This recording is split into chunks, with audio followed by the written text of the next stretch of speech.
Cochlear ഇംപ്ലാന്റിനെ കുറിച്ച് കേട്ടിട്ടുണ്ടോ? ഞാൻ പറഞ്ഞുതരാം. ഈ കോക്ലിയർ ഇംപ്ലാന്റ് എന്ന് പറയുന്നത് അതിതീവ്ര കേൾവിക്കുറവുള്ള വ്യക്തികൾക്കായിട്ടുള്ള ഒരു ഉപാധിയാണ് കോക്ലിയർ ഇംപ്ലാന്റ്. നമ്മൾ ഹിയറിംഗ് എയ്ഡിനെ കുറിച്ചൊക്കെ ഒത്തിരി കേട്ടിട്ടുണ്ടാവും, ശ്രവണ സഹായികളെ കുറിച്ചൊക്കെ. ഈ ശ്രവണ സഹായി ഉപയോഗിച്ചിട്ടും പ്രത്യേകിച്ച് കാര്യമായിട്ടുള്ള ഒരു മാറ്റമൊന്നും കേൾവിയിലില്ലാത്ത വ്യക്തികൾക്കാണ് കോക്ലിയർ ഇംപ്ലാന്റേഷൻ സർജറി നമ്മൾ സജസ്റ്റ് ചെയ്യുന്നത്. അപ്പോൾ ഈ കോക്ലിയർ ഇംപ്ലാന്റേഷൻ സർജറിക്ക് ഒത്തിരിയേറെ മാനദണ്ഡങ്ങളുണ്ട്. അതെല്ലാം എനിക്ക് ഈ വീഡിയോയിൽ ഉൾക്കൊള്ളിക്കാൻ പറ്റില്ല. പക്ഷെ ഞാൻ ഈ സൗജന്യമായിട്ട് ഈ ഒരു സർജറി സൗജന്യമായിട്ട് നമ്മളെ കേരളത്തിൽ പ്രൊവൈഡ് ചെയ്യുന്ന ഒരു സ്കീമിനെ കുറിച്ചാണ് പറയുന്നത്. ശ്രുതിതരംഗം പദ്ധതിയാണത്. നമ്മുടെ സംസ്ഥാന സർക്കാരിൻ്റെ പദ്ധതിയാണ്. ഈ ശ്രുതിതരംഗം പദ്ധതിയിലൂടെ സൗജന്യമായിട്ട് കോക്ലിയർ ഇംപ്ലാന്റ്, അതുപോലെ ഈ സർജറി പ്ലസ് ഈ ഇംപ്ലാന്റേഷനോടനുബന്ധമായിട്ട് നമ്മൾ കൊടുക്കേണ്ട AVT തെറപ്പി 2 വർഷത്തോളം, അതായത് 140 സെഷൻസ് AVT തെറപ്പി സൗജന്യമായിട്ട് പ്രൊവൈഡ് ചെയ്യുന്നുണ്ട്. നിലവിൽ ഏകദേശം ഈ കോക്ലിയർ ഇംപ്ലാന്റിന് വേണ്ടിയിട്ട് 6 ലക്ഷത്തോളം രൂപയാണ് ചിലവ് വരുന്നത്. അതുപോലെ സർജറിക്ക് ഒരു പ്രൈവറ്റ് ഹോസ്പിറ്റലിൽ നിന്ന് സർജറിയും ഈ ഇംപ്ലാന്റും അടക്കം ഏകദേശം 10 ലക്ഷത്തിനടുത്ത് തുക ചിലവാകുന്നുണ്ട്.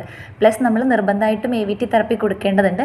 ഈ AVT തെറപ്പിക്ക് വീണ്ടും എക്സ്ട്രാ എക്സ്പെൻസ് ആണ് വരുന്നത്. അപ്പോൾ പലർക്കും ഈ ഒരു ശ്രുതിതരംഗം പദ്ധതിയെക്കുറിച്ചിട്ട് അവയർനെസ് ഇല്ലാത്തത് കൊണ്ട് തന്നെ പൈസയുടെ ഒരു ബുദ്ധിമുട്ട് പറഞ്ഞിട്ട് ആൾക്കാർ സ്റ്റക്കായി നിൽക്കുക. കേരളത്തിൽ ഇതിന് നിയുക്തമായിട്ടുള്ള കുറച്ച് എംപാനൽഡ് ഹോസ്പിറ്റൽസ് ഉണ്ട്. അതിൽ ചില ഹോസ്പിറ്റൽസ് ഞാൻ നിങ്ങൾക്കൊന്ന് പരിചയപ്പെടുത്താം.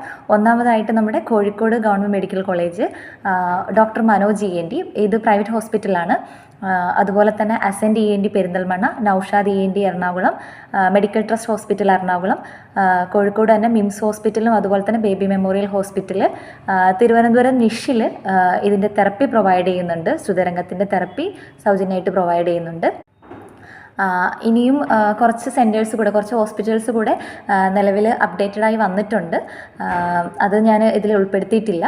അപ്പോൾ നിങ്ങളുടെയൊക്കെ പരിചയത്തിൽ ആരെങ്കിലും ഇതുപോലെ കേൾവിക്കുറവുണ്ട്, അതിതീവ്ര കേൾവിക്കുറവുണ്ട്, ഹിയറിംഗ് എയ്ഡ് ഉപയോഗിച്ചിട്ടും വലിയ തോതിലുള്ള ചേഞ്ചസ് ഇല്ല, ഇംപ്ലാന്റിനെ കുറിച്ച് അറിയാം അല്ലെങ്കിൽ അറിയില്ല, അറിഞ്ഞിട്ടും സാമ്പത്തികമായിട്ടുള്ളൊരു ബുദ്ധിമുട്ട് കൊണ്ട് സ്റ്റക്കായി നിൽക്കുന്ന വ്യക്തികളുണ്ടെന്നുണ്ടെങ്കിൽ തീർച്ചയായിട്ടും നിങ്ങൾ ഇത് അവർക്ക് ഷെയർ ചെയ്ത് കൊടുക്കുക.